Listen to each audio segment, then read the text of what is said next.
তারাতলা দেখতে পাচ্ছি এই মুহূর্তে শুভঙ্কর সরকার, কংগ্রেসের সভাপতি, পুলিশ কংগ্রেস সভাপতি, তিনি এখানে এসে উপস্থিত হয়েছেন। স্বাভাবিকভাবে আশুতোষ চট্টোপাধ্যায় এই মৃত্যু ঠেকানো দরকার।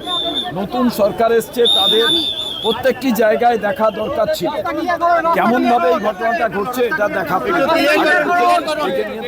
একটু ক্লিয়ার করতে যে ছবি আমরা দেখতে পাচ্ছি, যারা কলকাতা পুলিশের আধিকারিক রয়েছেন, এনডিআরএফ এর যারা আধিকারিক রয়েছেন, এবং দেখতে পাচ্ছি আমরা এই মুহূর্তে রেডিওলজির যে স্পেশাল গাড়ি রয়েছেন, এনডিআরএফ এর যে গাড়ি রয়েছে, সেই এনডিআরএফ এর গাড়ির ভেতরে কিন্তু বিভিন্ন সরঞ্জাম রাখা রয়েছে, সেগুলো কিন্তু ভেতরে নিয়ে যাওয়া হচ্ছে। এনডিআরএফ এর আধিকারিক রয়েছেন উচ্চপদস্থ, তারা দফায় দফায় ভেতরে প্রবেশ করছেন এবং তারা ভেতরে প্রবেশ করে কিন্তু পুরো বিষয়টি খতিয়ে দেখছেন যে কি করে এই ঘটনা ঘটলো।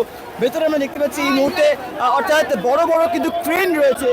এই মুহূর্তে ছবি আমরা দেখতে পাচ্ছি, এই মুহূর্তে ছবি দেখতে পাচ্ছি আমরা, অর্থাৎ বিভিন্ন অত্যাধুনিক যারা অর্থাৎ সেনাবাহিনী যারা আধিকারিক রয়েছেন, সেনাবাহিনীর আধিকারিকরা তারা কিন্তু ভেতরে অর্থাৎ বিভিন্ন যন্ত্রপাতি নিয়ে যাচ্ছেন এবং ভেতরে গ্যাস কাটার নিয়ে যাওয়া হচ্ছে এবং সম্পূর্ণরূপে কিন্তু দেখতে পাচ্ছি আমরা এই মুহূর্তে এক একটি বড় বড় সিলিন্ডার, সেই সিলিন্ডার কিন্তু নিয়ে যাওয়া হচ্ছে। সমস্ত বিষয় মিলিয়ে যে মর্মান্তিক ঘটনা তারাতলায় যে নির্মীয়মান গোডাউন, সেই নির্মীয়মান গোডাউনের ছবি আমরা দেখতে পাচ্ছি এই মুহূর্তে। একদিকে যেখানে আটকে পড়েছেন বহু মানুষজন, অন্যদিকে এসএস ক্যাম্পে এখনো পর্যন্ত 10 জনকে নিয়ে যাওয়া হয়েছে এবং আশঙ্কাজনক অবস্থায় 10 জনকে নিয়ে যাওয়া হয়েছে। তবে স্বাভাবিকভাবেই এই ঘটনা কি করে ঘটলো তা খতিয়ে দেখার জন্য কিন্তু কলকাতা পুলিশের দেখতে পাচ্ছি আমরা হোমিসাইড শাখার যারা আধিকারিক রয়েছেন তারা রয়েছেন।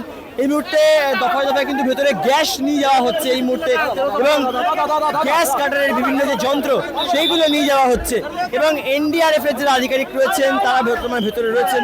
অন্যদিকে দাঁড়িয়ে ছবি আমরা দেখতে পাচ্ছি এই মুহূর্তে ভেতরে ক্রেন নিয়ে যাওয়া হচ্ছে এবং স্বাভাবিকভাবেই অর্থাৎ জেসিবি তাও কিন্তু ভেতরে প্রবেশ করানো হয়েছে।